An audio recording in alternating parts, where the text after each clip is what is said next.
Patrick? I'm doing okay. I I guess whenever I see this appear on YouTube, I'll put it on some social media channels. But yeah, I'm doing great. I'm doing okay. I feel a lot better than I had in the past few weeks. There's been a lot of pressure relieved, and yeah, I'm in a better mental space. I think a little bit. How about Aren't you? we all? Yeah, I think we can all attest to that. Nichepsa's running along beautifully. We announced a week ago that we had our new optimized version out, our proper zero point 0.1 version of Nichepsa software out. There were a few bugs in the first couple of days, nothing we couldn't overcome, but now it's running pretty nicely. And I'm having a lot of fun with it, and the more seamless it gets, the more intriguing it all becomes. So yeah, I've been playing with it a bunch. I figured we would just sort of keep the conversation going, and yeah, because there's no end to what we can demonstrate in terms of what Nichepso can do. So like, why not keep this conversation going? Sure. Yeah. I mean, I use the software pretty consistently now. I'm being able to kind of rely on it more and more.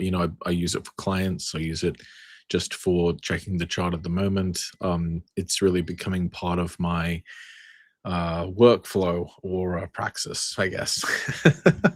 uh, Interesting um, choice of words. yeah. Yeah. In joke that will make sense maybe at some other point. Probably soon. But yeah, it's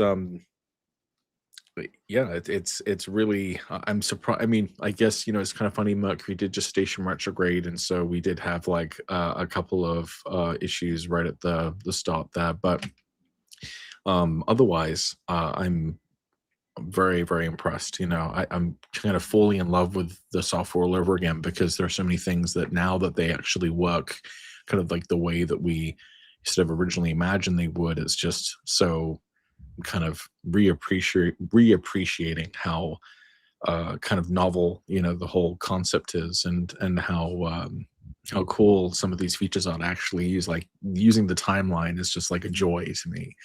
um it's really something I've just dreamt of, and it's just so cool to actually be able to play with that. Yeah, yeah. It's well, I mean, I haven't actually been playing with the timeline much lately, although I'm really looking forward to doing it. But I'm just so entranced with your helical phenomena tool, that yeah, I've been just sort of twiddling with that for a lot of the past week, and really learning a lot. It's pretty amazing to lay it out that way, and I mean, it's so unprecedented, and I think so necessary to Yeah. have that information available to us. Any of the ancients, no matter what the culture would have been, they would have been paying attention to just that. So, like at last, astrology has a computer tool that can replicate what those sort of observations make. Shall Right. I share the screen, and shall we Yeah. shall we play around? Do you yeah, okay? Yeah, sure. All right. Parenthetical information says, hello gentlemen. Hello Uh, to you, Hello to parenthetical you. information. Yeah. Parenthetical information. Mr. and Mrs. Information must have been very proud of their child parenthetical for doing so well in life. All right, so yeah, well, Chris and I did we had a conversation yesterday about Iran. Of course, something's come up lately, so I have I've been looking at a lot of Iran related charts. But a lot of other things as well. Some nativities that I'm starting to put in here, just a few so far.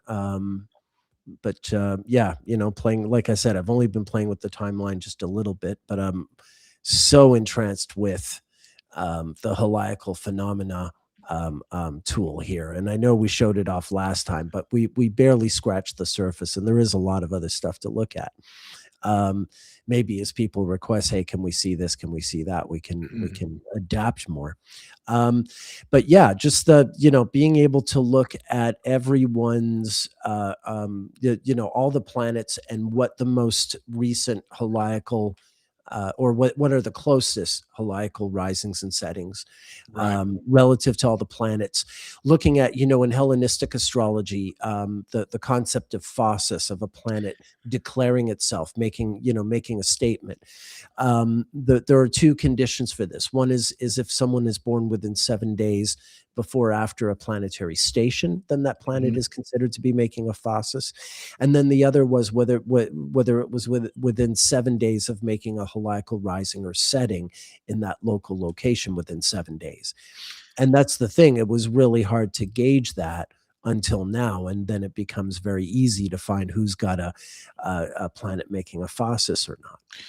What do you think of the third potential condition for phasis, which would be when it's within 7 days of an ingress? Because obviously that would maybe happen too frequently for the moon, and it would happen a lot for Mercury. But what do you think of the idea of kind of a sort of zodiacal type of phasis, where a planet Mm. announces itself as it moves into a sign? Because that potentially provides another way of kind of determining like how active a given planet is, if it's like stationing close to a sign boundary and coming out of the beams. It's like Right, sort of right. multiple levels of phasis. And actually I was thinking Well, about adding something to actually notify you if the planet is within 7 days of yeah, the yeah. thing. I was sort of thinking that would be a good thing. In fact, we already have a couple things in the program that do tell you if a planet is within 7 days of a station. And I think that's on the sect tab. Right. It can show like if it happens to apply, then it will say like this planet is in phasis. Yeah, Um, right here, you can yeah. see that yeah, because Muhammad Ali was born with Venus having just stationed retrograde. Mhm. He's got his Venus is in phasis there, retrograde. Right. So I And it's think Saturn. Yeah, it's Saturn. right, right, right. Yeah. So yeah, we already have this kind of in the program, but yeah, I'd love to actually have something that kind of almost like alerts you, like, yeah, Right. hold on, this is a Yeah. planet that's doing something. Um, Yeah, and yeah. to answer your question, I mean, my thoughts on that. The moon can't make a phasis, so it doesn't matter that it's changing sign all the time. I mean, it's got its phases. That sort of, I mean, the phasis for the moon are eclipses. Same for the sun, Right. or the equivalent thereof, so to speak. But with regard to planets making a phasis when they're changing sign within 7 days, I mean, to some degree, that's like it's almost like the critical degree thing, except Mm, you're sort of expanding it to a week. I don't know if I would take like a whole week before Mercury changes sign, mm, um right. but something, I mean, there is, that there is something to when planets are changing sign, when they're at the very last degree or the very first degree of the sign, that they're really, so it's not unlike phasis, that they're expressing like a very sort of extreme version of what it means to be that planet in that sign. Mhm. That would be, my interpretation of Yeah, that critical degree I thing. see. So that is kind of like phasis type language, so to speak. I Right. don't, I'm not trying to mush together, ancient and modern concepts Mhm. as such, but that one doesn't seem like such a high wire act to get between the 2 points. Right, right. I do find that when a planet enters a new sign, that there is something that it almost kind of announces about itself. It's like you almost kind of get even maybe even kind of an omen, of like what the overall experience will be of that transit in the sign. And sometimes it can be really weirdly kind of literal. But you also kind of get the impression of a planet almost coming, having its parting shot as it's leaving the previous sign as well. Um, Right. like there's a few examples I could draw for that. I remember that it was like right before Jupiter entered Pisces in 2022. And have you seen the movie Don't Look Up? Oh yeah, yeah. The Yeah, movie with Meryl Adam Streep and McKay, yeah, yeah, yeah, and yeah, yeah. Leonardo DiCaprio.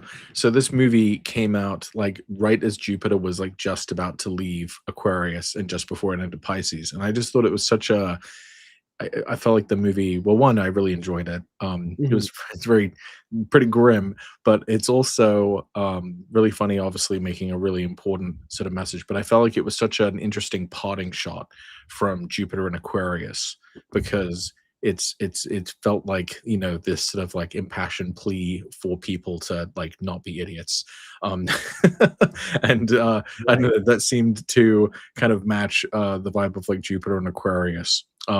Anyway, Yeah, so yeah, sometimes you and kind it of see was things and like it that. and it really was, like, for maybe 2 weeks, it really was this thing that just everyone was talking about all the time. Right. Yeah. Yeah, no, I enjoyed it as well, but I remember, like, not everyone did. A lot of people were all salty about it and, I thought it was good. I liked it. Yeah. Um, sorry, go ahead.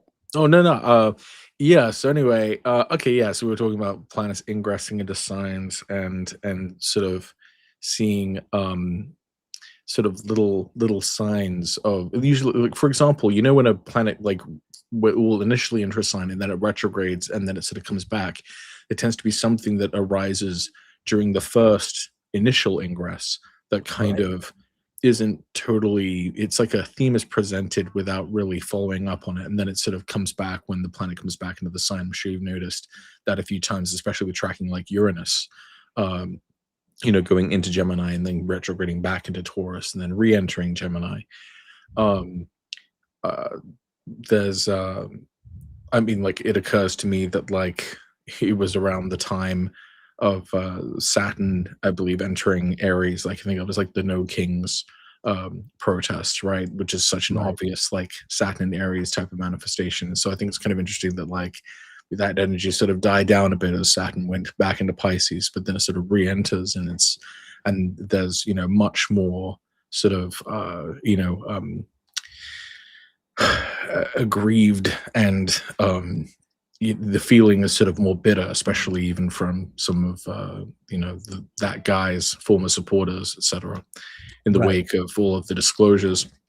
So yeah, I think there's some interesting things about a planet when it sort of re-enters the sign, and like I said, it's sort of almost like omenistic. Like Mhm. there's like small things that happen that seem kind of stupid. Like I'll tell you mine, and it's so dumb, but when Uranus, on the very day that Uranus ingressed into Gemini, I was kind of aware. I was aware of it, and I was sort of almost sort of looking out for like what kind of weird thing could happen that might tell me a little bit of what this is about. And nothing really truly significant really happened at that time. But one thing that did stand out is I buy these bath bombs. I have like this like Mm. huge box of bath bombs that I give to my wife Beth. She likes this particular brand of bath bomb. They smell incredible, and she had like a really bright blue one and like a really bright light blue one, and she's like, "Look at this!" And I went into the bathroom to see why she was talking about this bright blue bath bomb that looks a bit like Uranus, by the way, and it was spinning. It was like usually when you put a bath bomb in the bath, it will just sort of foam and disintegrate, and this bath bomb was spinning so quickly that it was like like traveling around the bathtub, and it was like spinning like a wheel, and I'm like, that's Uranus, like that's that's the way Uranus orbits. It like Right. rolls around the zodiac. It doesn't just spin. It like Yeah, it yeah. rolls Well, like a wheel. So I was just like, this is a very strange omen. I'm like seeing the way Uranus behaves through this like bath bomb that looks like Uranus. Anyway, so really stupid story, but to me, it felt significant that that happened, on the very day of this ingress, and I think that there are kind of these little events that seem like insignificant on their face, but in context of the overall sort of cosmic event, makes me wonder, well, what the hell is this trying to say? Is this just a hello, or is there some other deep meaning here? Anyway, we can move on. um, so it looks like we're shuffling through some different display options yeah, here on the some chipset. different display options, just, playing around while you narrate about spinning bath bombs. Yeah. Uh, It's quite the soundtrack. Yeah. These are the lunar mansions. Again, you can go through these lunar mansions and get all these definitions. Of course, as we showed last time, you can click on planets and get all this, like just pages and, well, these little mini pages of Oh, information, all kinds of stuff. Yes, what were you oh gonna yeah. Oh no, no. Go back to the latitude section the grid of the pop-ups. Like click on a pop-up. Nope. of this? No? Nope. No, no, no. Like just click on a planet in a chart to get the Oh, pop-up. okay. Yeah, Yeah. the info pop-up. Like one of the first ones. So do you see how oh wait, maybe it's on speed? Maybe it's on the speed tab. I think it must be on the speed one. Okay, let's go Speed. down. Oh, maybe I can't see it on your screen, but do What are we you? looking Oh, basically, do you see like any kind of symbol next to the S on declination direction and latitude direction? Is No, that like it no, just I says S? just says S. Huh, that's strange. One sec, let me check on my copy because there should be like an arrow Oh, showing you like the direction I that it's I actually moving in. I wonder if it's not the color scheme. But Uh, it should be in the same color font as the S, right? The arrow that you're describing? yeah, it should be. Yeah. So, the way that we had it working before, it must just be like a font issue or something, but or a coloring issue. But uh, the idea was instead of just showing like positionally where a planet is relative to the ecliptic or the equator, that it would also be accompanied by an arrow that shows you not only like where it is positionally, but is it on a trajectory going north or is it on a trajectory going south? Because I think it's important to know if a planet is south and continuing to move south, or if a planet is, south but moving north.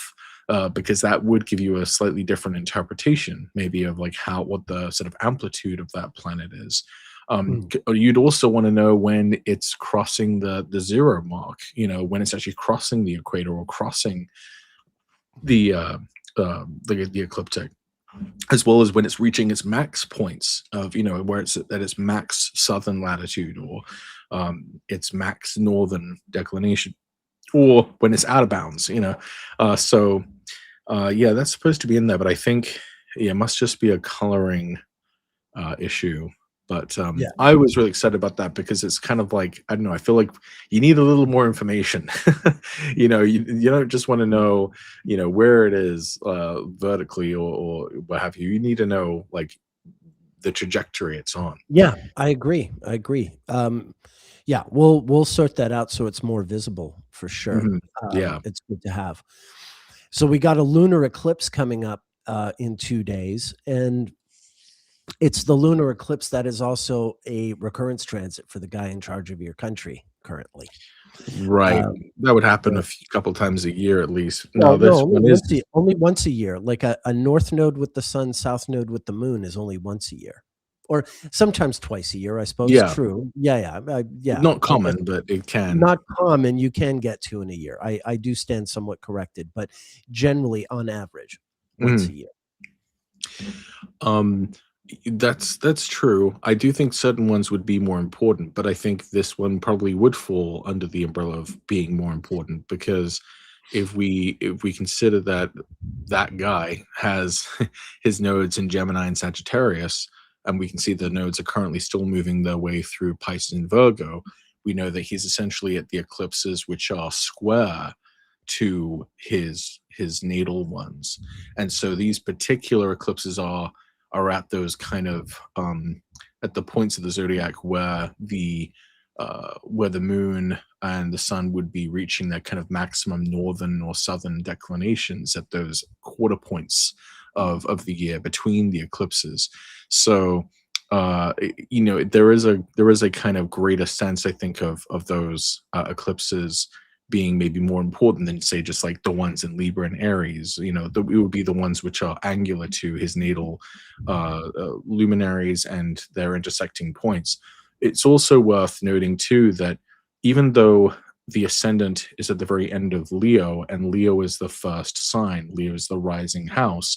That still, by degree, as planets are moving upward through Virgo, or indeed as the eclipses are preceding backward through Virgo, that these eclipses are moving back toward his ascendant, that they're moving towards the rising sign. So they wouldn't even have to be in the sign of the ascendant in order to still be, by degree, in close proximity to the ascendant. So I think that's another way of looking at the kind of significance of eclipses in Virgo for their continued advancement towards the degree of the ascendant. It's sort of, these are more angular types of eclipses in a sense, you know, Right.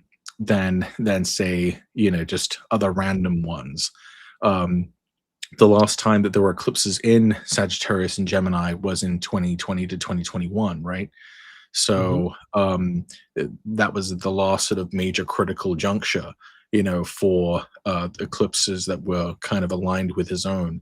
And then, of course, as we got to, I think the first lunar eclipse in Virgo or Pisces was September of 2024, which was just prior to the election. And that's actually quite similar to the fact that in 2016 you had eclipses occurring in Virgo and Pisces, and that was just prior to his election. And that's one thing actually really kind of overlooked, because um, I I admit that in kind of in looking at whole sign houses and knowing that he has a fixed sign rising, I think I was really focusing on this pattern of eclipses occurring in the first house for presidential candidates, and you know, which ones kind of get to like the final stages seems to be determined by like who has the more angular eclipses.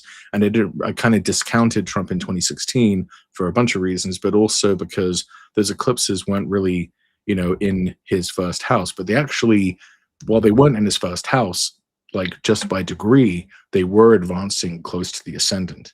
And Yeah. so I kind of missed that. And, you know, and I suppose for someone looking at it from sort of a quadrant based perspective, they would say, like, oh, well, this discounts whole sign houses. I'm like, well, you don't have to discount them.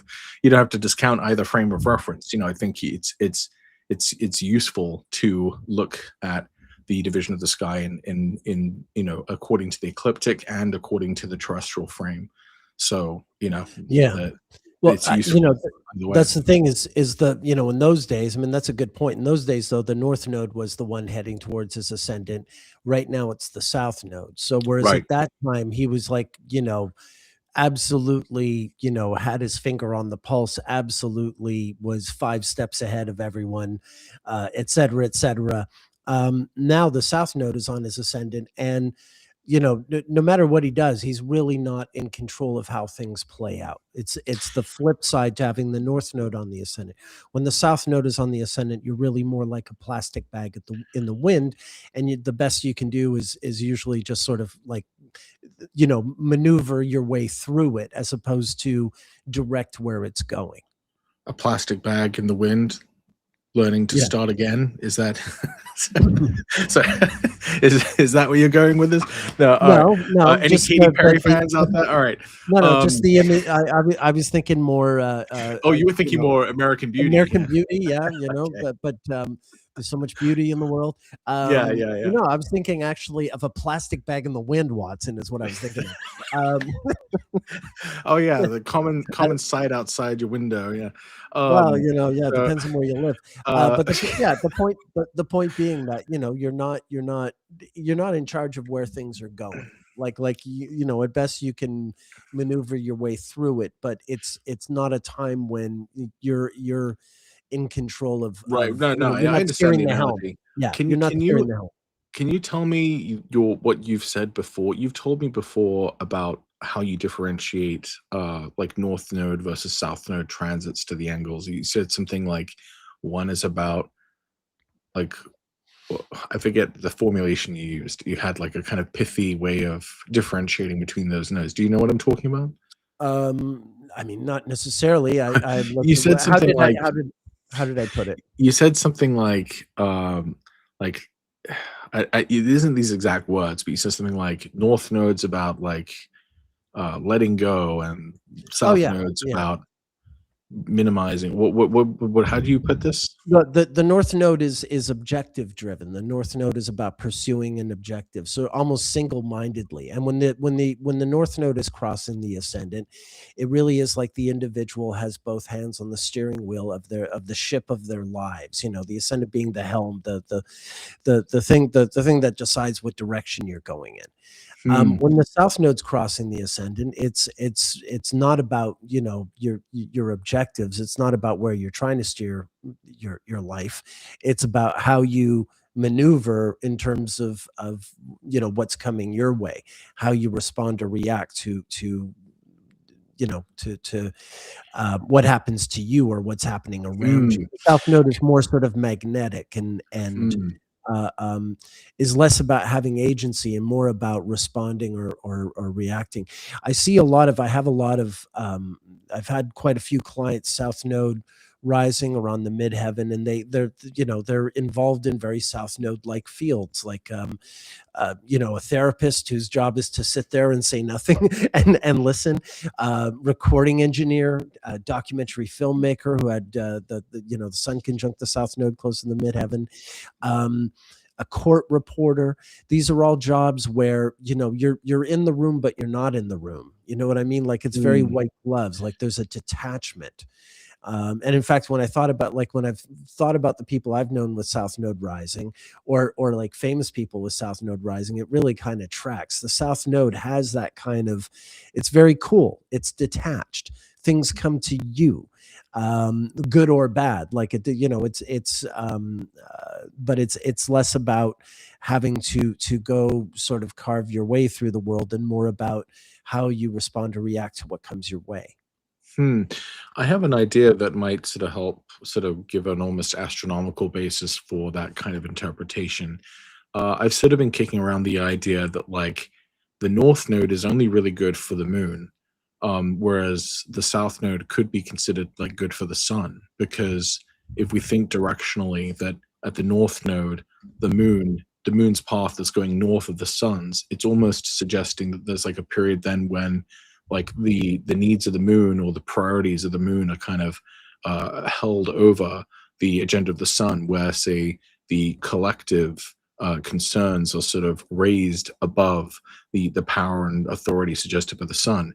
Whereas at south node eclipses, the moon is going south of the sun, and thus the sun's path would be supreme, you know, to the moon's, and and therefore the sort of agenda or of leaders would then sort of take priority like over the path of the moon, that the collective would be somehow submerged, and that there would be this kind of constant balancing, you know, between these two kind of forces. So I almost wonder if you might be able to say then that like the north node might have sort of more positively lunar but more negatively solar sort of connotations, whereas the south node would have more positively solar and maybe negatively lunar kind of meanings. Um, I think I get what you're getting at. I mean, I don't think it's as absolute like that, but in terms of the characteristics, because yeah, like the North Node, bad for the solar in the sense that, well, you know, again, think of the guy whose chart I had up a second ago. You know, it's you know, at its purest form, the Sun North Node is very much about, you know, me first. Whereas Moon North Node is, yeah, like sort of proactive in terms of responding emotionally to, you know, other people or circumstances or what have you. A tremendous sort of sensitivity, in the good sense of the word. And then, like, yeah, Moon South Node is, well, again, think about the guy whose chart I had up a minute ago.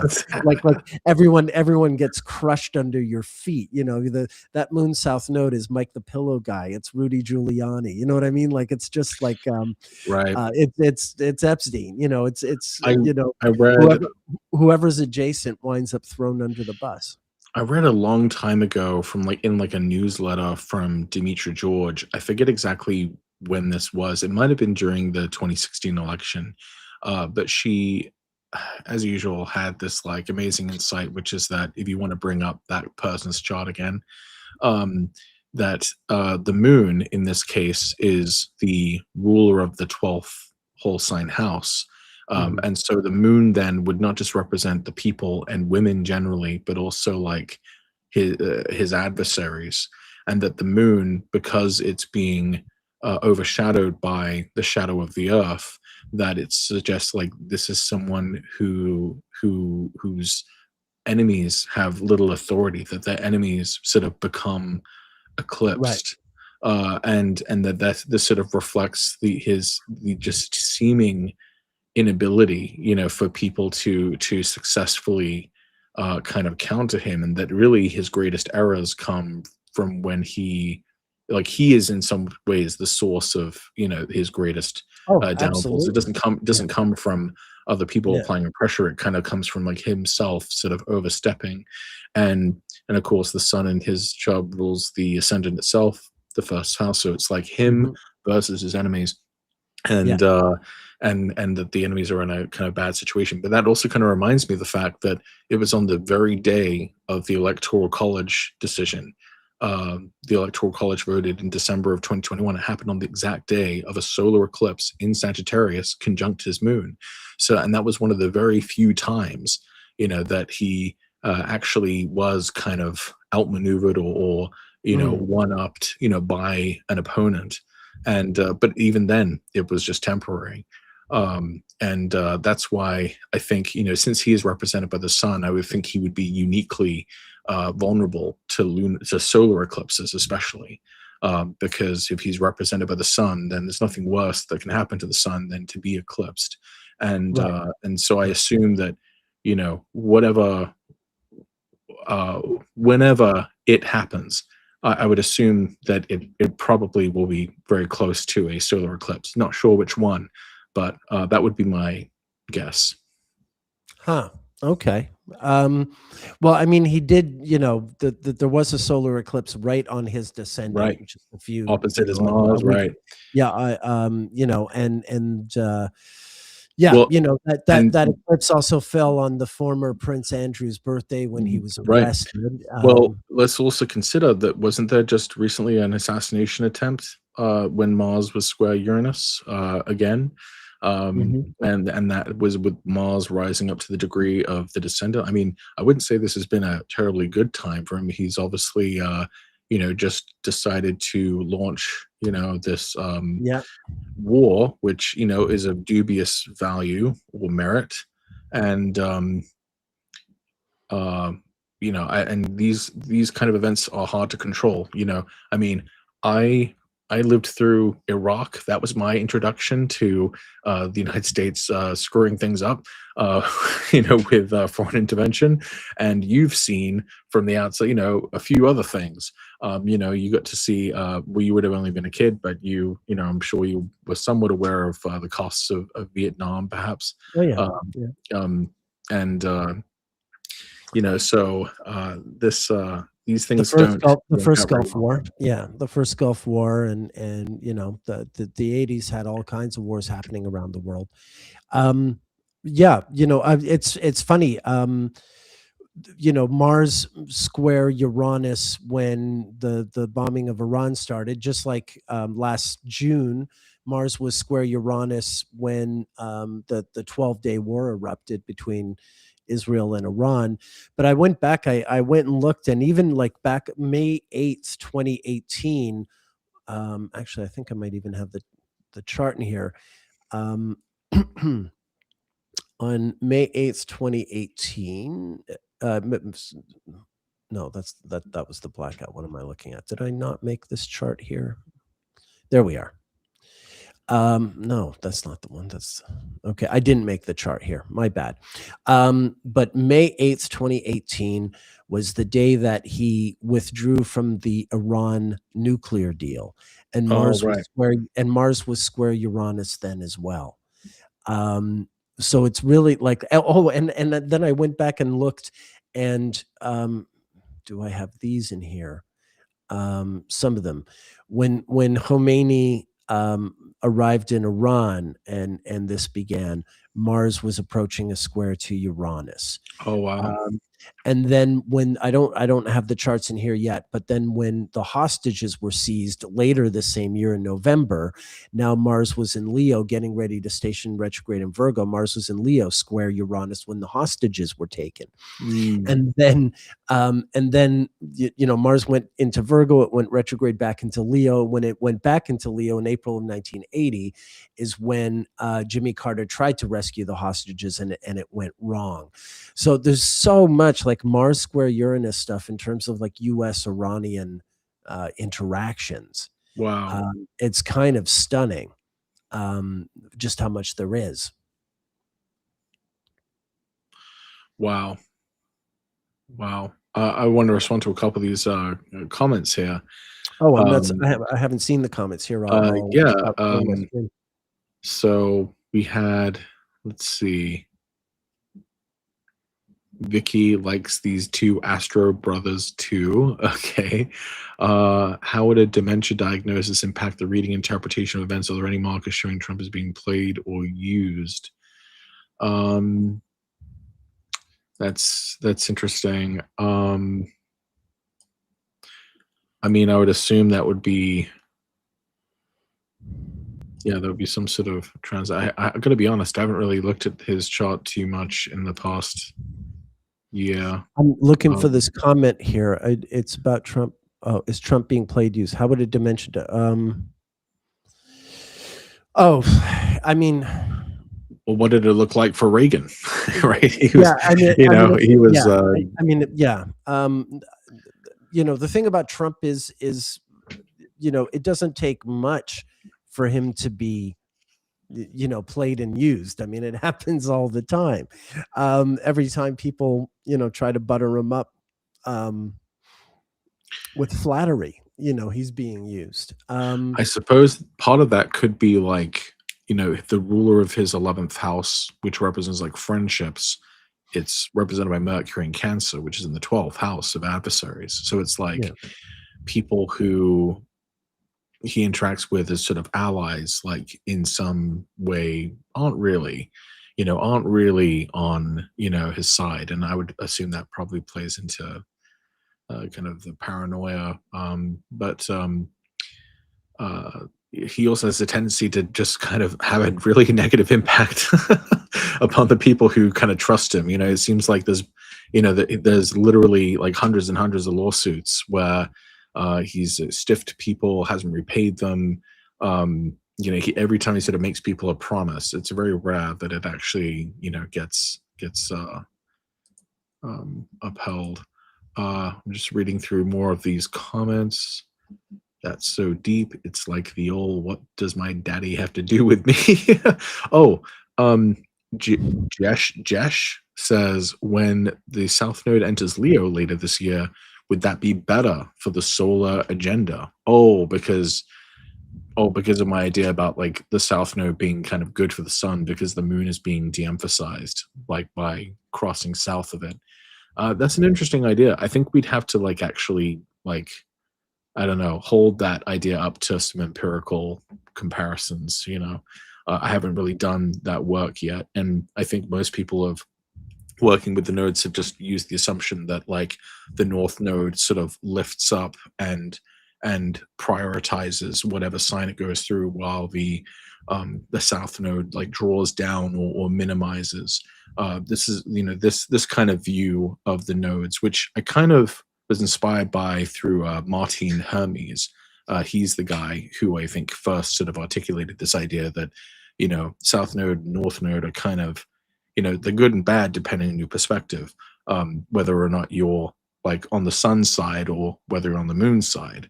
And I think that's sort of an interesting idea because oftentimes eclipses often do have to do with like the balance of power, one power rising or one power falling. They're not always like other transits where it kind of makes sense for both people. Like when there's like a lunar eclipse and it results in like one side winning or one side losing, there seems to be like one preferred party in those events. So the answer, Josh, is I don't quite know, but I would think that we would have to actually do some work to figure out if that's true. One framework that I had previously sort of worked with is that if like the North Node was say like in I often would get the sense of like if nodes are in a sign, they're opposite, they're in opposite pairs of signs, and so you would expect then to maybe see like if you had say the North Node in Libra versus the South Node in Aries, that like that might suggest something like calls for cooperation and civility. North Node in Libra are like prioritized or have greater impact or reach than say the South Node in Aries, which would be like sort of minimizing this more sort of contentious way of acting, saying instead of diplomacy, we need sovereignty and acting tough, etc. And it, of course, would be the reverse, if they were reversed. But yeah, you need to actually like see what the history sort of tells us about that. Say, Patrick, would you like to put up your niche upso and show us a few things you've been looking at? Yeah, sure. I can certainly do that. I'm just looking at the questions here. Thanks for addressing the being influenced question. It makes sense that it's the outcome that's reflected, not the motive for the action. Chelsea Collins says there's a Mars-Jupiter South Node conjunction November 14th near his ascendant this year too. Yeah. I'd love to get your take on Mars-Jupiter conjunctions, because you've done a fair amount of work on. Yeah, and that we're going to have a whole series of them. I mean, the Mars-Jupiter, the one in November is just the beginning, because then Mars goes retrograde in January in Virgo and retrogrades back into Leo and stations direct with Jupiter and the South Node in April of 2027, the first week of April. And and it's a mirror image of April of 1980, 47 years earlier, because of course 47 is a Mars-Jupiter joint synodic return. And sorry, I'll just get you in here. And whoops. And 47 years before that Mars direct station in Leo was April of 1980 was when Jimmy Carter tried to rescue the hostages, and it fell apart. So it's kind of it's got a weird. Oh, and also if you even look at like if you go all the way back to like Lexington Concord in 1775, it was similar like with Mars and Jupiter. Mars was just stationing direct in Leo as well. So it is sort of like this period that's been generally sort of vulnerable, and certainly when you bring up Iran in the context of what was happening 47 years ago, I'm thinking like that Mars-Jupiter South Node is some kind of echo of some kind of the hostage crisis of 79-80. I think that's reasonable. Yeah. Am I sharing my screen? I thought you were. Yes, you are. Yeah. Okay. All right. Just checking. Yeah. So what would people like to see? I don't know if people like coming in again. I wouldn't want to show like the same things. Well, actually, there are a few new things on this software that John literally just put in. Any followers of Ali Olomi will probably really like this. This is our new Lord of the Turn tool, which essentially allows you to kind of use that technique. I think it's a really interesting overlay onto perfections, and it even makes use of your planetary hours. So I think that's pretty cool. And I have not worked with this very extensively myself, but it's been one of those things I've been kind of hoping to sort of get more into and incorporate more into my understanding of perfections. It kind of tells you, all I really know about it is that it gives you the ability to sort of highlight certain years of your life where you might expect greater developments to occur on the level of your soul or of your life, and that it sort of points very definitively to like certain years that would really hit versus other ones that might just pass more with the sort of lower profile in your life. So yeah, anyone who is all into the Lord of the Turn stuff from Alomi will really love this, I think. Um, Incredible. we also have we also have this, which I think is quite cool. It in the Valen's text, he has all of these different um, uh, factors in a chart that relate to eminence. Hey, Uh, Patrick, if I yeah, may interrupt, why don't you drag that window down so it's longer? You know, at the bottom, the window itself, the valance. Yeah, yeah. There you go. sorry. Show them what Yeah, you can do. Yeah, yeah. There we go. yeah. Yeah. We can you can Thank just you. drag this out a little bit. There we go. Yeah, you can get some more space here. So yeah, he we went through the Valen's text. We actually got permission too from the translator Mark Riley. He gave us full permission to use it in the software, and so we went through the chapter and found all of the different combinations that Valence gives, as well as some of the ones which are sort of implied, and it gives you the ability to sort of look at how eminent your chart is. Now you're probably wondering, like, what the heck does that mean? What does it mean for a chart to be eminent? And essentially, eminence refers to how supported is the chart, to the cosmic mind. Like, it's the idea that if you had a particularly eminent chart, that you might have a greater potential to rise to a higher station in life, or could it potentially even reflect you coming into a sort of high station in life.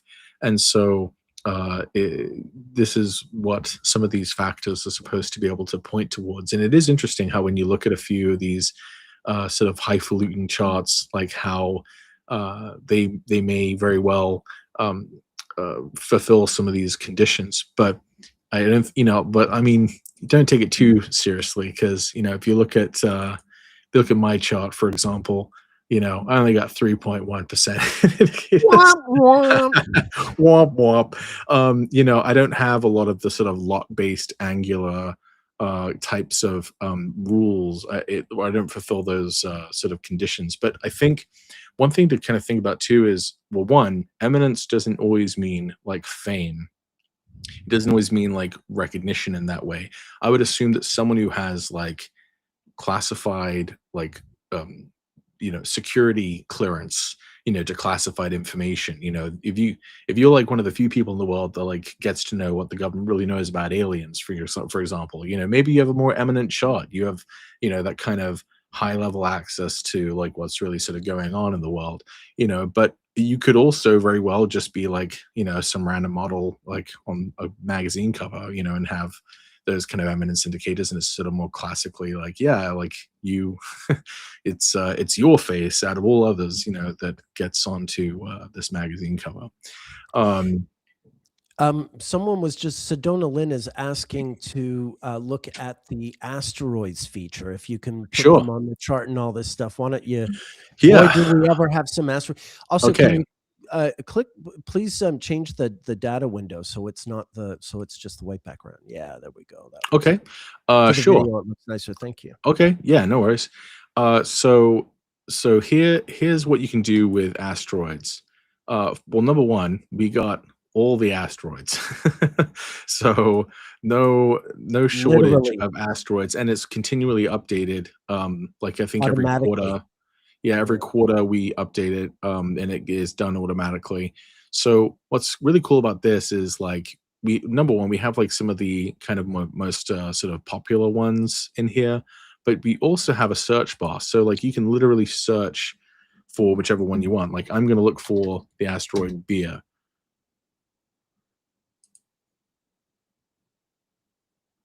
Oh no, is it? Oh, my computer is backing up. Hopefully that didn't break it. This was working before, so No. hopefully this isn't another bug. Oh no! Oh, there we go. We got it. I'm not sure why that happened. It hasn't happened before, but yeah, as you can see, it searched for it and found it. It found it right away. So when you click on it, it then appears. There's the asteroid Beer. Now, what's what's kind of cool about this as well, and yeah, you can even look at the all of the information about it in the pop-up. Now, what's super cool about this is, say you want to add like a bunch more asteroids. You can see here the one I just selected, Beer, it's got added on to the sort of default list.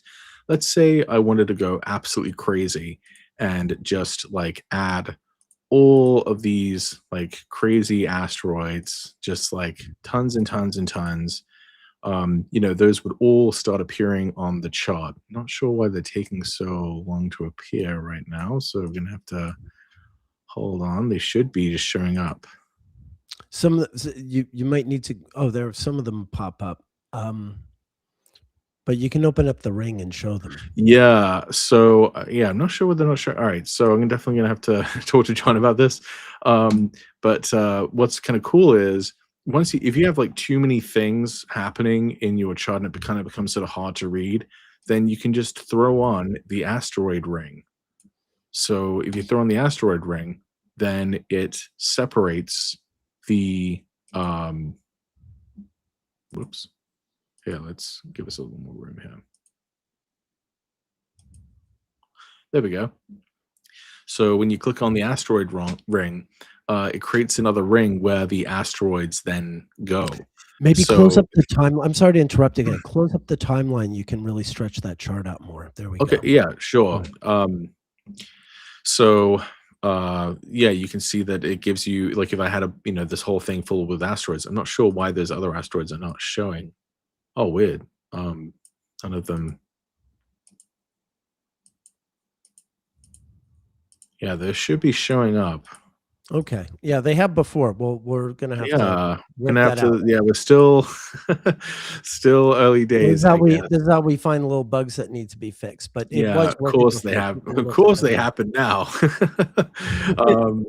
Never when I'm just like casually using it. It's always when it's in front of an audience. Anyway, so. But it does. It does work. Yeah, it does generally work, and we have this huge list of asteroids. You can plot them in the chart or on a separate ring, and we'll see to it that by the next live stream that's working properly, and we can prove it. Right now, we also have an asteroids tool, and what is cool about this is one of the things that I think has really been kind of hard to do with asteroids is there's just so many of them. How there's no easy way to just like find out like what asteroids are conjunct a given like point in your chart. So what we have here is the reverse lookup tool. So what this allows you to do is it allows you to search for which asteroids are conjunct which parts of your chart. So I have all of these points selected here, and I'm going to I'll get rid of Chiron just so it doesn't take so long, because it takes a while for it to search, because it's going through like 40,000 asteroids.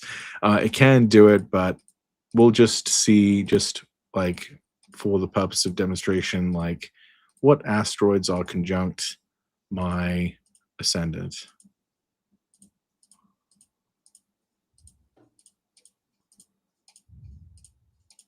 All right. And then you can set your orb. So I'll set it to like 1 minute orb. So this is going to only find the asteroids which are within 1 arc minute of my ascendant. And you can see here, we're just searching for all of the asteroids which are within 1 arc minute of my ascendant. And it'll just take a moment here. It might hopefully not freeze up. Seems like it's doing that. Part of the reason I've found it's a little, it's hard for me to run everything on my computer. My computer is ancient at this point, and you can see all the all of my things I have open down here. So yeah, it could just be a limitation of my machine, but basically, once this completes, not sure why it's taking so long, but once it completes, it just gives you the list of like what asteroids are conjunct a given point in your chart. And not only that, it also has like a little bit of information about each one. We're actually there's a huge Wikipedia article on like the origins of the names for all of the named asteroids, and that is something we want to put into those pop-ups so that you actually have like some sort of context about like what the original sort of meaning or the source of those asteroid names. So unfortunately, it should not take this long, and it's definitely there's some issue going on here. So Okay. we're gonna have to get John to look at this, I'm afraid. You can tell we didn't test beforehand. No, no. But But this is yeah. good. I mean, at least we figure out something that needs to be tweaked. Okay. There are some questions coming up. We'll tackle these, and then I'll put my Nichepso up for the next thing. Yeah, a few questions. What does Nichepso mean? Why the name? Nichepso is the name of one of these ancient.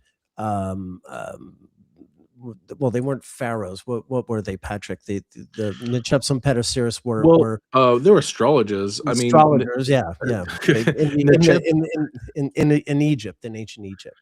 I mean, Nichepso was supposed to have been a oh, there's a cat.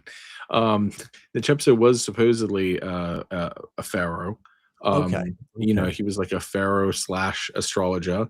In fact, other authors called him the king instead of in reference to this. And apparently, according to Cameron Cassidy, he he told us that the name is supposed to be pronounced Nichepso. Oh, yes. And he was pretty bummed that we keep calling it Nichepso. But I don't know. Sometimes to my wife, I'll call the program. Instead of calling it Nichepso, I'll be like, "Oh yeah, I'm working on the Chepster, or I'm working on Cheppy. I'm I'm working on getting Chep Chep. pepsinated. Yeah, I'm getting pepsinated. I'm working on Chep Chep." So yeah, I mean, it's a strange name, but I think if you're in the know, if you're in the world of sort of traditional astrology and ancient astrology, then it's usually a name you might have heard of. And I think it sort of hints at the idea that like this is kind of a the capabilities of the software are kind of for the people who Want to know do about this astrology stuff. all day. And Want to yeah, do like astrology all day and don't want to run out of things to look and at. they know what an Eclipso is, but like, just average normies, maybe they don't. Like it's a whole, it's kind of a mystery. So I don't know. Kind of like I think John was the one who originally came up Yep. with the name, because we were kind of struggling with like what the name should be, and we were kind of going back and forth. I think we liked the idea of naming it after an astrologer or after a person, to kind of, because we still have the idea of like making it so you're talking to an astrologer when we implement the AI. But we also kind of like the name too, because it's kind of cool. It's very unique, Yep. and it kind of allowed us to sort of lean into some of the kind of Egyptian iconography. It's also associated with we have the Eye of Horus, and the Horus falcon sort of prominently displayed in the imagery of the software, which is just kind of cool, but it's also kind of relevant, I suppose. Yeah. Here, I had to close it, unfortunately. Let's take a look at some of these other questions. Someone wanted to know if it's usable on the phone. It is not. It's just for desktop for now. Mhm. We do eventually want to expand it so that it can be on phones and iPads and what have you, and tablets. But for the time being, it's just a desktop software or laptop software. Okay, Sedona Sedona Lynn says, there are several asteroids I use regularly and would like to be able to create customizable lists that I could add to the asteroid ring. I love that ring, by the way. You can make a custom asteroid list. You can decide that there's a couple of preset ones that are kind of they're divided up into like sort of categories. So you have like all the ones which are named after gods, all the ones which are used by Demetra George. Really, we made the asteroid feature pretty much just implementing like the things that Demetra George said she needed from a piece of software, and then we did it. That was how we did it. We just asked, what do you need? And then we did it. Let's see. Laura the Night Owl says, I love this. AstroSeek has a similar tool, but it doesn't have all the asteroids yet. We love and respect Peter. Oh yeah, yeah. PETA, like PETA is so amazing. Everyone who knows PETA knows, like, if you even breathe an idea, to him, like within like 24 hours, it will be up. And honestly, kind of reminds me of John a little bit. Yeah. John and PETA, should definitely meet sometime. I think like that would be a real meeting of minds there. But yeah, I fully love the hell out of AstroSeek and everything that PETA's done. And I know, like, I don't want to say like we're competitors. I mean, I know we're working in the same kind of field, but I think when you are on the inside of like these projects, when you actually have to see what actually goes into making software like this, I have nothing but respect, like, Oh yeah. for the people who do this. Like, all the people. I mean, I know like we're technically competitors, but like, I honestly, I feel like there's a kind of, I don't know, sort of common awareness of just the scale of the challenge that you're trying to overcome. And so I respect anyone who, tries their hand at this. It's not easy. You have to think of literally everything. And the fact that Pet has done everything he's done like by himself, is staggering, honestly. Um, Someone was asking, parenthetical information is asking about the Venus and Mars retrogrades being aligned, because later this year Venus goes retrograde in Scorpio as Mars is entering its shadow in Leo. The Venus Mars cycle, their cycles align every 32 years.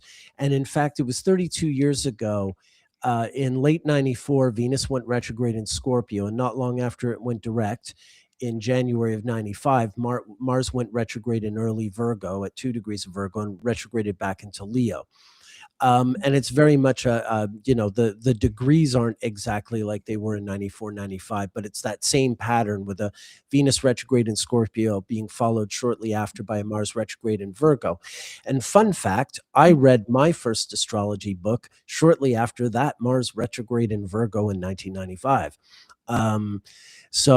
Yeah, long story short, it's not uncommon for Venus retrogrades and Mars retrogrades to interact in this way. There have been certain periods in history when they happen at the same time, opposite each other. In the summer of 1860, Venus was retrograde in Cancer, opposite Mars retrograde in Capricorn, as I recall. And people born that summer include Hitler's mom, and who was the woman who axed her parents at the end of the 19th century? Lizzie Borden. Lizzie Borden. It's a really interesting summer. Alan Leo was also born that summer. I think Annie Oakley was born that summer. Anyway, it's an interest that's a little less frequent, but they do come into patterns that hold for a good while, and there's a 32-year repetition of those stations until eventually they wander off, over longer stretches of time. Someone asked if we have a decennials feature. I'm sharing my screen, Nick, if you want to share it. Yeah. Oh, yeah. Sorry. No, that's okay. We have the backend code done for it. Basically all of the Time Lord systems there are, like, we have the backend code, which means we have like a Python terminal with the code in it that can generate it for a given date and place and time, etc. We just haven't built out the front part of this, which is the code, QML code, which gives us the actual front-facing interface for interacting with that code. So the amount of time it takes to go from back end to front end, if you have a good plan and good design, can be done within a day, depending on the complexity, or a week if it's more complex. But so I say that to say that we aren't far off. There's a few other things. Obviously, we're trying to fix just what we have, but decennials we can absolutely have going fairly quickly. Let's see, what other questions do we have?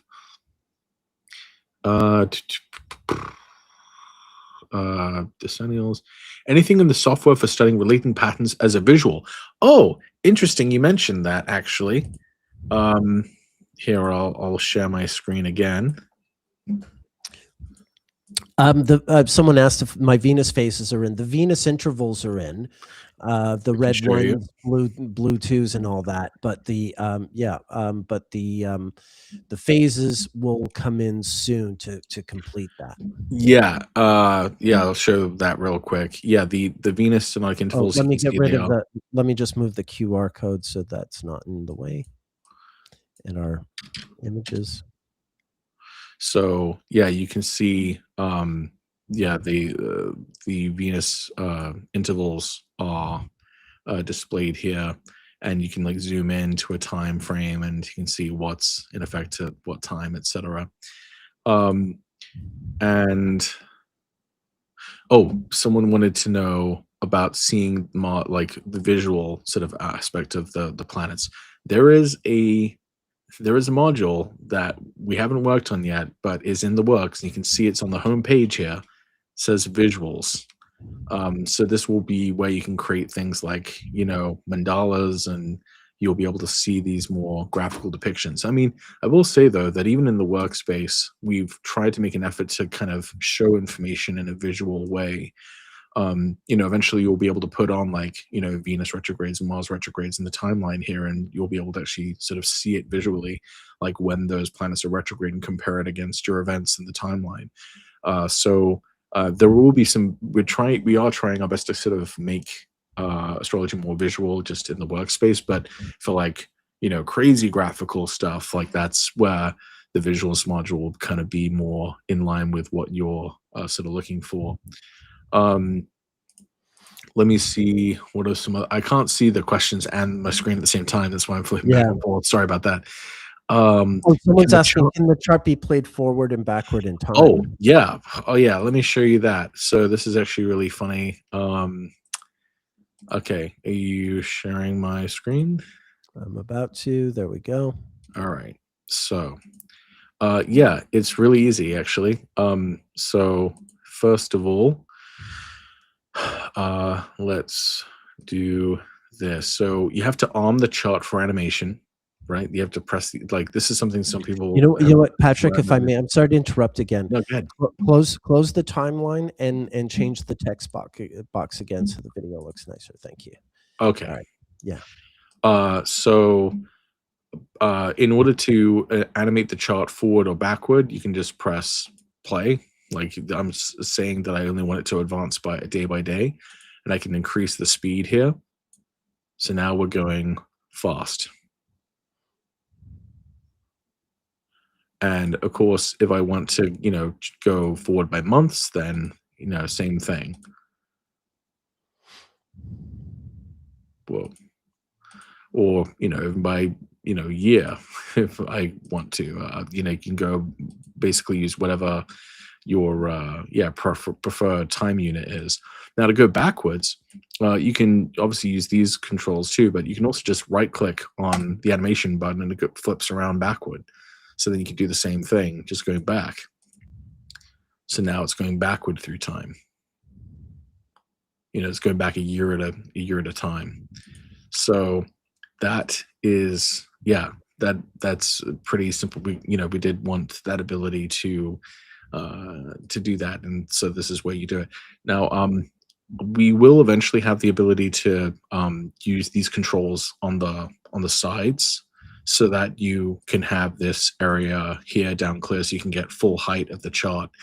Part of that's just a consequence of the original design of like having a tab system with the stuff up here and having the timeline down here, but we know that people will really want to be able to see the full chart. So we're going to allow you to have the ability to like do some of these things on the side, so you can get that full height. And are there any other questions? Yeah, someone's asking, how does the app demonstrate a planet in the beams of the sun? Yeah. So now this is kind of funny because it's actually not technically correct. Like astronomically, the notion of the beams is not as fixed distance, but essentially to show beams, just go to display on chart, toggle on beams, boom, you get this kind of yellow band around the sun, and you can even change the exact range. So right now I have it set to 15, but I could, shorten it. I could shorten it to like 10,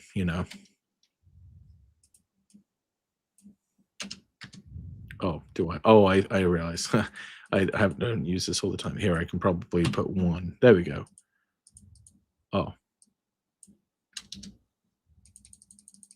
Oh, yeah, there we go. See? It's shrinking. I was like, "Why Yep. is that moving?" Okay, yeah. So that's basically that.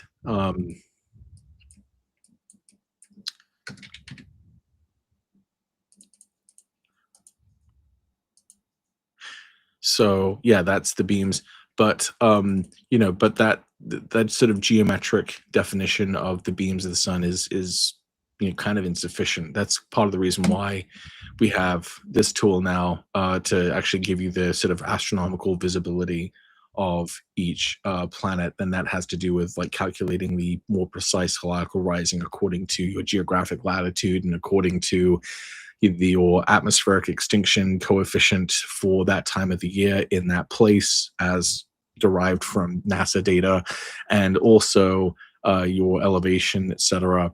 So yeah, like the beams, is more maybe more accurately like depicted through like looking at a given cycle through here. Like you can see, for example, this area is like where Venus is invisible.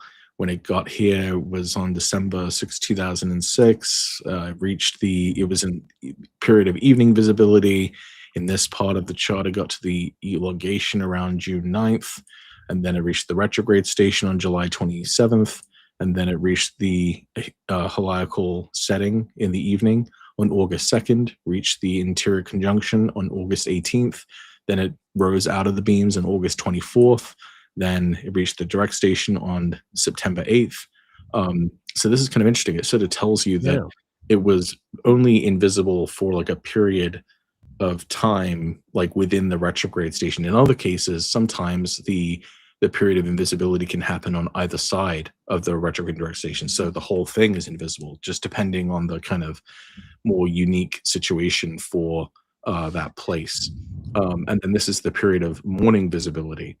Um, and in fact, if we advance through the cycles here, we might actually get an example of what happens. Oh yeah, so sometimes there can be missing events. Sometimes there are, yeah. So that I'm actually going to deal with this in a more correct way in a future version, and I'm going to try to work on that really soon. But the thing I was looking for is seeing if I can find one. I think we get one in 2013.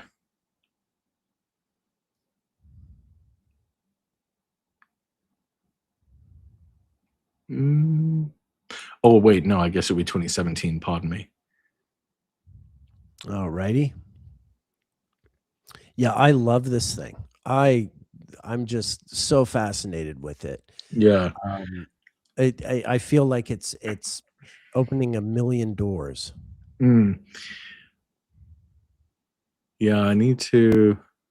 So, like for example, here it's kind of interesting. It changes shape, depending on when, relative to the retrograde station, the invisibility period happens. So it's kind of an abstract diagram. I would like to create a more astronomically correct one eventually.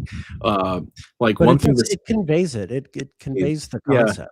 Yeah, it does convey the concept. One thing that I think is kind of interesting, more astronomically, is that I always thought that the evening and morning elongations were essentially the squaring points, but they're not really. Really, the elongation points are closer to being like here, Mhm.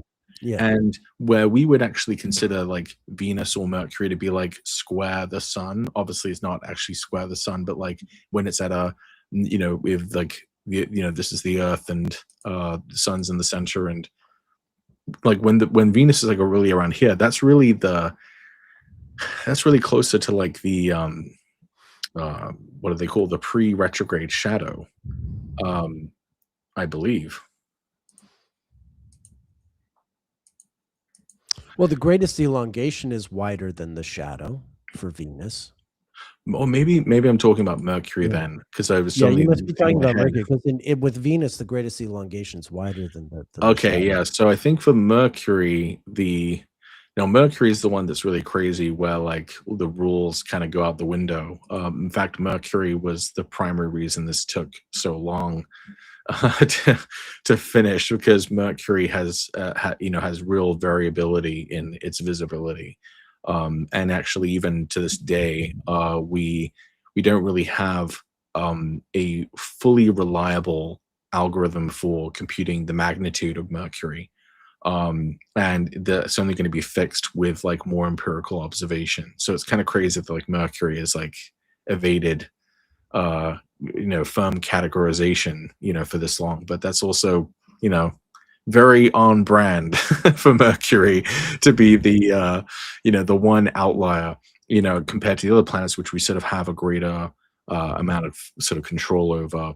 um but yeah, and you can see how it sort of changes for the inner planets and the outer planets. The one thing I think is really cool about this with the helical phenomena tool is you can also just generate a list. If you just want like a list of these events, instead of having to sort of peck and hunt through the cycle or whatever, then you can kind of choose a place. You choose your date range, you choose the location, and then you choose the event that you're looking for. If you want to see all the retrograde stations, you want to see all the helical risings, etc., you can just like print it out, and it makes a list here that you can export or pop out. Yeah, it's pretty cool. So like if I wanted to find all of the Mercury events for, let's say, 2026, yeah, I'll just do it for you. Then I'll put in all these. Those are all the visibility events. Here, we'll make this wider. Then we can generate list, and it's going to calculate all those. And then we can see right here, create a little pop out. Do you see that? So essentially, these are like estimated dates of when these missed events like would have occurred if conditions have been correct, to actually fully detect it.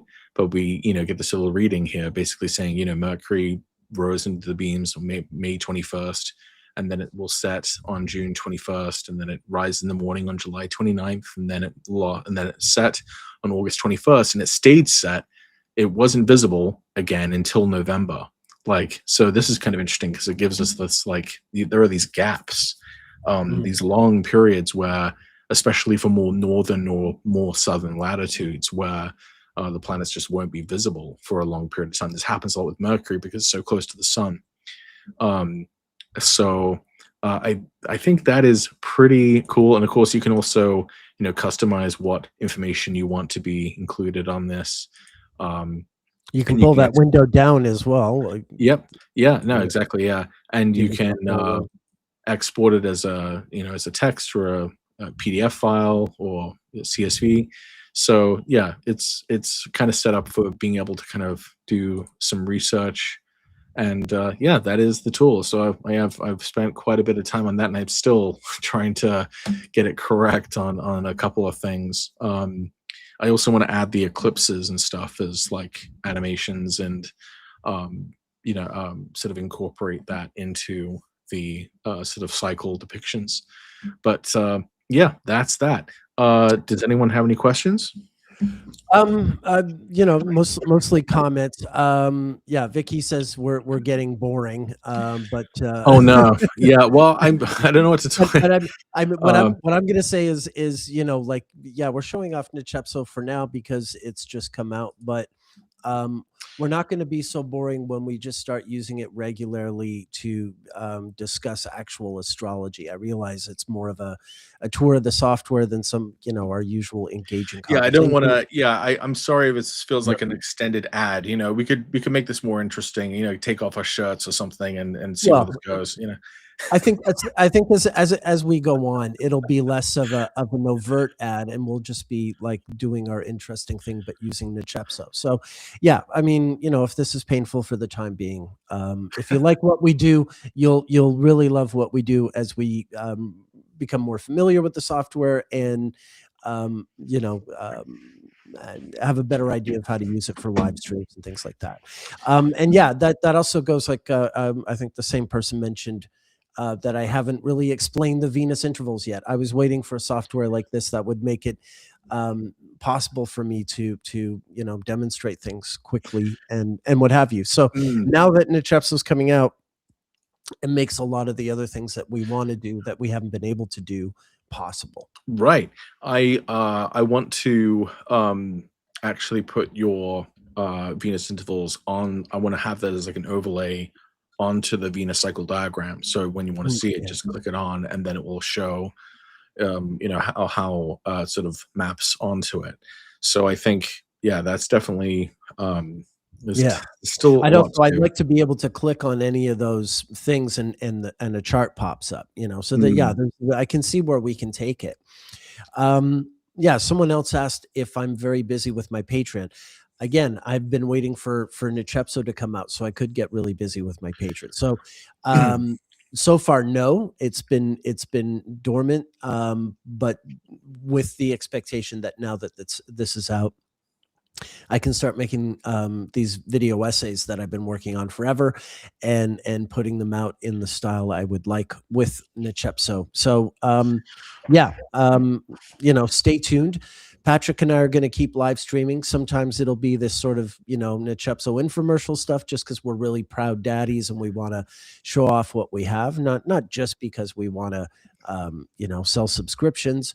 But yeah, we are going to do that. But I think as time goes on, of course, we will just we will sink more into just using the features as we talk about interesting astrological subjects. I'm running out of steam. I got a kid to lift to school in the morning. Oh, yeah. I hope we've done okay today. Thank you everyone for joining us and putting up with our tedious salesmanship. Next time we'll put on some plaid suits or something like that. We'll Well, go all or Violet on the. well, I think, well, we could we could just, maybe for next time we can just do, like the normal thing. We'll just use the Chepso in the course of what we're talking about. We don't have to like make it the point, unless someone has a question. They really want to know something about the software. Yeah, it's funny. Like I haven't really like polished my pitch in a way for the software. I'm like, I've just been so. I feel like I am, some kind of woodland critter who's just like been living in a hole for the past 2 years. Like I've been living and breathing this. So in a way, like, I don't know. I'm like not. I'm obviously ecstatic and really, really energized by this too. But I'm also like, um, it's hard for me to remember sometimes that like this isn't just old hat, for a lot of people. For a lot of people, this is like the first time they're kind of seeing this, and I've just been like living and breathing it. So I have to kind of remember like, oh yeah, this is like a new thing. Perhaps. Anyway, Yeah. yeah, if you lose steam, we can always come back. Yeah, we'll be back. We don't know exactly when. We kind of wing it, but stay tuned. We're going to be doing this more and more. Maybe Sunday would be a better day. Sunday is And a better day Saturday. for me if it is. Yeah, I Yeah. Saturdays I'm with clients. Okay. I All right. And by the way, I am still seeing clients. Oh yeah. A few people who have been sort of questioning. I did have to pull back over the past couple of years at a few different points, because I was just too consumed by the work, and it is still a lot of work already, still. But I am, yeah, my I do have availability, and I appreciate in some ways being able to, think about something else for a little bit. So Fantastic. Yeah, we're both seeing clients, and yeah, and we will be back, and I guess, yeah, Sunday should work if we're going to schedule a day. I mean, we haven't really discussed it, but Sunday works for me. So if Sunday works for you, let's just, rather than make people feel like, it's the old days when your TV show suddenly got switched by the network to a different night, Right. and you're like, hey, what happened Right. to Cheers? Right. Or whatever. No, it never really happened to Cheers, but whatever TV show you wanted to watch and they suddenly switched it. It was kind of Yeah. like that. So we're not going to do that. Or we'll try not to do that. So Sunday. Yeah, all right. Okay, Same next time. Sunday. Yeah, All around the right. same time. All right. Okay.